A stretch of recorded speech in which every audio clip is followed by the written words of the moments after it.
하버드 교육대학원을 졸업한 마이클 존슨은 40세의 나이에도 여전히 세계 곳곳을 누비며 영어 교육의 새로운 가능성을 탐구하고 있었습니다. 보스턴에 위치한 그의 사무실은 마치 작은 도서관 같았어요. 책장마다 각국의 교육정책 자료들이 빼곡히 꽂혀 있었고, 벽면에는 세계 지도와 함께 다양한 국가들의 영어 교육 성과를 나타내는 그래프들이 붙어 있었습니다. 컴퓨터 화면에는 항상 수십 개의 탭이 열려 있었는데, 각각이 서로 다른 나라의 교육 시스템을 연구하는 창이었죠. 미국 내 유명 교육 컨설팅 회사를 운영하며 전 세계 영어 교육 프로그램을 분석하고 개선 방안을 제시하는 것이 그의 일상이었습니다. 특히 최근 몇 년간은 아시아 교육 시스템에 깊은 관심을 갖고 있었어요. 경제 성장과 함께 급속도로 발전하는 아시아 국가들의 언어 교육 방식이 그에게는 무척 흥미로운 연구 주제였거든요. 핀란드의 창의적 교육 방식, 싱가포르의 다언어 정책, 그리고 중국의 대규모 영어 교육 투자 등을 연구해왔지만, 일본과 한국의 대조적인 상황은 그에게 완전히 새로운 관점을 제공했습니다.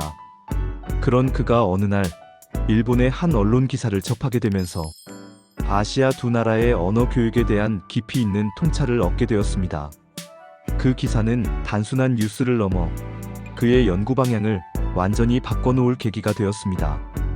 안녕하세요. 저는 마이클 존슨입니다. 평소와 같이 전 세계 교육 관련 뉴스를 모니터링하던 중 일본의 주요 언론사에서 발행한 흥미로운 기사 하나가 제 눈에 띄었습니다. 제목부터 강렬했어요. 왜 일본인은 영어를 못하나? 라는 직설적인 질문이었거든요.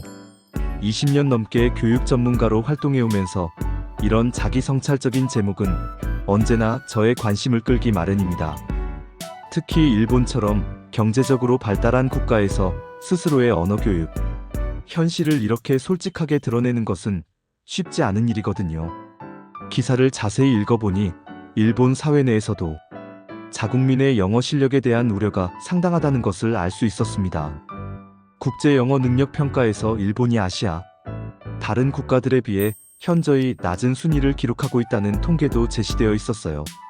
특히 TOEFL이나 TOEIC 같은 공인 영어 시험에서 일본의 평균 점수가 한국, 중국, 대만 등에 비해 뒤처진다는 분석이 인상적이었습니다.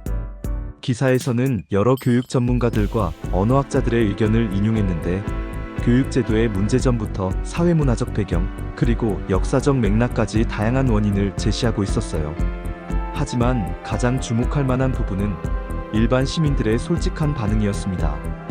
도쿄와 오사카 거리에서 진행된 인터뷰에서 많은 일본인들이 영어가 너무 어렵다, 실생활에서 사용할 기회가 없다, 굳이 필요성을 못 느낀다는 답변을 하고 있었거든요.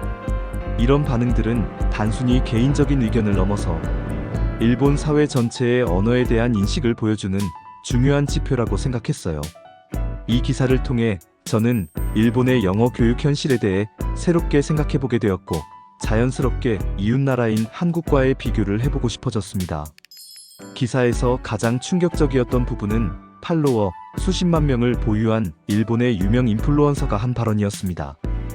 그는 자신의 SNS를 통해 일본인이 영어를 못하는 이유는 정말 단순하다. 그냥 노력하지 않아서다. 할 마음만 있으면 누구든 할 수 있다. 핑계 대지 말고 진짜로 노력해봐라 라고 말했어요. 이 발언은 수많은 댓글과 논란을 불러일으켰고, 일본 네티즌들 사이에서 뜨거운 찬반 토론이 벌어졌습니다.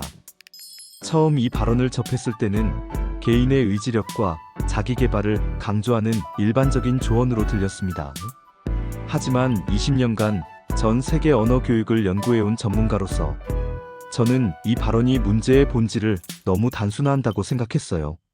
언어 학습은 절대 개인의 노력만으로는 해결되지 않는 복잡한 사회적 현상이거든요. 교육 시스템의 구조적 문제, 사회경제적 환경, 학습 동기를 제공하는 사회적 맥락, 문화적 배경과 역사적 경험 등 수많은 요소들이 복합적으로 작용합니다. 예를 들어 핀란드 사람들이 영어를 잘하는 것은 개인의 노력 때문만이 아니라 작은 언어권이라는 현실적 필요와 효과적인 교육 시스템이 결합된 결과예요. 마찬가지로 네덜란드인들의 높은 영어 실력도 지리적 특성과 역사적 배경이 큰 역할을 했죠. 특히 일본처럼 오랫동안 강력한 내수 경제를 바탕으로 성장해온 국가에서 개인의 의지력만을 강조하는 것은 현실을 제대로 파악하지 못한 것이라고 봤습니다. 이 발언을 들으며 저는 고개를 갸우뚱할 수밖에 없었어요. 과연 이것이 일본인의 영어 실력을 설명하는 적절한 답변일까요? 아니면 더 깊고 복잡한 구조적 문제들이 숨어 있는 것일까요? 이런 의문들이 계속 머릿속을 맴돌면서 저는 일본과 한국의 언어 교육 환경을 본격적으로 비교 분석해 보기로 결심했습니다. 일본의 현재 영어 교육 상황을 제대로 이해하려면 반드시 과거를 돌아봐야 합니다. 1968년 일본은 당시 서독을 제치고 미국에 이어 세계 2위의 경제대국 자리에 올랐어요. 이는 정말 놀라운 성취였습니다. 패전 후 폐허가 된 나라에서 불과 20여 년 만에 이룬 기적 같은 성장이었거든요. 이후 1990년대 초반까지 약 30년간 일본은 이 지위를 굳건히 유지했습니다. 이 시기 일본은 1억 2천만 명이 넘는 거대한 인구와 높은 구매력을 바탕으로 한 내수 시장만으로도 충분히 성장할 수 있었어요. 도요타, 혼다, 닛산 같은 자동차 회사들, 소니, 파나소닉, 샤프 같은 전자제품 기업들, 그리고 미쓰비시, 미쓰이 같은 대기업들이 모두 튼튼한 국내 기반 위에서 해외로 진출한 케이스였습니다. 당시 일본 기업들의 해외 진출 방식을 보면 흥미로운 특징이 있어요. 그들은 주로 제품의 뛰어난 품질과 기술력으로 승부했고, 현지 직원을 고용하거나 통역을 활용해서 언어 장벽을 해결했습니다. 일본 본사 직원들이 굳이 영어를 유창하게 구사하지 않아도 세계 시장에서 성공할 수 있었던 거죠. 실제로 1980년대 일본 제품들은 메이드 인 재팬이라는 브랜드만으로도 품질의 상징이 되었어요. 이런 환경에서 일반 일본인들이 영어의 필요성을 절실히 느끼지 못한 것은 어쩌면 당연한 결과였습니다. 대학을 졸업하고 일본 대기업에 입사하면 평생 안정적인 직장 생활이 보장되었고 영어 없이도 충분히 성공할 수 있었거든요. 하지만 2000년대 들어서면서 상황이 급격히 변하기 시작했어요. 중국의 급속한 부상, 한국과 대만의 강력한 추격, 그리고 글로벌 경쟁의 심화로 일본의 상대적 지위가 흔들리기 시작한 거죠. 특히 인터넷과 IT 혁명, 디지털 경제로의 전환 과정에서 일본은 예상보다 뒤처지게 되었고, 이때부터 영어 능력의 중요성이 본격적으로 대두되기 시작했습니다. 한국의 상황은 일본과 완전히 정반대였습니다. 약 5천만 명 정도의 인구와 상대적으로 작은 내수 시장을 가진 한국에게는 처음부터 해외 진출이 선택이 아니라 필수였어요. 1960년대부터 박정희 정부가 추진한 수출 주도형 경제 발전 전략은 한국으로 하여금 태생적으로 글로벌 마인드를 가질 수밖에 없게 만들었습니다. 삼성, LG, 현대, SK 같은 대기업들도 애초부터 세계 시장을 염두에 두고 성장해왔죠. 이런 환경에서 영어는 단순한 외국어가 아니라 국가와 개인의 생존을 위한 필수 도구였습니다. 1970, 1980년대 한국의 주력 수출 품목들을 보면 이런 현실이 더욱 명확해져요. 섬유, 신발, 가전제품, 조선 등 모든 산업이 해외 시장에 의존해야 했거든요. 당시 한국 기업인들은 영어로 된 계약서를 읽고 외국 바이어들과 직접 협상하고 해외 전시회에서 제품을 홍보해야 했어요. 이는 개인의 성공뿐만 아니라 회사의 생존, 나아가 국가 경제의 발전과 직결된 문제였습니다. 한국의 부모들이 자녀 영어 교육에 보이는 엄청난 열정과 투자도 바로 이런 배경 때문이에요. 영어를 못하면 글로벌 경쟁에서 살아남을 수 없다는 절박함이 사회 전체에 스며들어 있었거든요. 또한 분단 상황에서 미국과의 밀접한 관계도 영어 학습 동기를 높이는 중요한 요인이 되었습니다. 한국전쟁 이후 주한미군의 존재, 급속히 늘어나는 미국 유학생 수, 할리우드, 영화와 팝 음악의 인기 등은 자연스럽게 영어에 대한 노출과 관심을 증가시켰어요. 1990년대 말 IMF 외환위기를 겪으면서 한국 사회는 더욱 절실하게 글로벌 경쟁력의 중요성을 깨달았습니다. 많은 기업들이 구조조정을 겪으면서 살아남기 위해서는 세계 시장에서 경쟁할 수 있어야 한다는 인식이 확산되었고, 이는 더욱 강력한 영어 교육 열풍으로 이어졌어요. 작은 내수 시장이라는 한계가 오히려 세계로 나아가는 강력한 동력이 된 셈이죠. 한국인의 언어에 대한 놀라운 집념을 가장 극명하게 보여주는 사례가 바로 K-팝 아이돌들입니다. BTS의 사례를 보세요. 이들은 단순히 영어 가사를 외우는 수준을 넘어서 완벽하게 소화하고 있어요. 특히 리더인 RM은 독학으로 영어를 마스터했는데 그의 영어 실력은 원어민 수준에 가깝습니다. 미국 토크쇼나 인터뷰에서 복잡한 주제에 대해서도 자연스럽게 영어로 소통하는 모습을 보면 정말 놀랍죠. 다른 멤버들도 지속적으로 영어 실력을 향상시키고 있는데, 이는 단순한 개인적 노력을 넘어서 그룹 전체의 전략적 선택이라고 볼 수 있어요. 소녀시대의 일본 진출 사례도 마찬가지입니다. 이들은 일본에서 활동하기 위해 완벽한 일본어를 구사했어요. 단순히 몇 마디 인사말을 외우는 것이 아니라 일본 방송에서 자연스럽게 예능을 소화하고 팬미팅에서 진정성 있는 소통을 할 수 있을 정도였습니다. 카라 역시 마찬가지였고요. TWIC의 경우는 더욱 흥미로워요. 한국, 일본, 대만 출신 멤버들로 구성되어 있지만 모든 멤버들이 최소 2개 국어는 유창하게 구사합니다. 이런 모습을 보면서 저는 깨달았습니다. 이것은 단순한 엔터테인먼트 업계의 전략이 아니라 국가 차원의 문화 전략이라는 것을요. 한국 정부도 한류를 통한 소프트 파워 확산을 적극적으로 지원했고, 이 과정에서 언어 능력은 핵심적인 역할을 했습니다. K-팝 아이돌들의 다국어 능력은 한국 문화를 세계에 전파하는 가장 효과적인 수단이 되었거든요. 반면 J-팝은 어떨까요? 물론 뛰어난 아티스트들이 많지만 오랫동안 거대한 내수 시장에 안주하면서 해외 진출에서 언어의 중요성을 상대적으로 간과했습니다. 최근에는 변화하고 있지만 이미 K-팝이 글로벌 시장을 선점한 상황이에요. 이는 언어에 대한 태도, 차이가 문화 콘텐츠의 국제 경쟁력에 얼마나 큰 영향을 미치는지 보여주는 완벽한 사례라고 생각합니다. 연구 목적으로 한국의 초등학교 영어 교과서를 직접 분석해본 경험은 정말 놀라웠습니다. 미국에서 보통 중학교에 가서야 체계적으로 학습하는 문법을 한국 초등학생들이 배우고 있었거든요. 과거형, 미래형, 현재 완료형은 물론이고 관계대명사나 수동태 같은 고급 문법도 초등학교 고학년 과정에 포함되어 있었어요. 하지만 더욱 인상적인 것은 단순히 문법 지식만 주입하는 것이 아니라 실제 의사소통 능력을 기르는 데 초점을 맞추고 있다는 점이었습니다.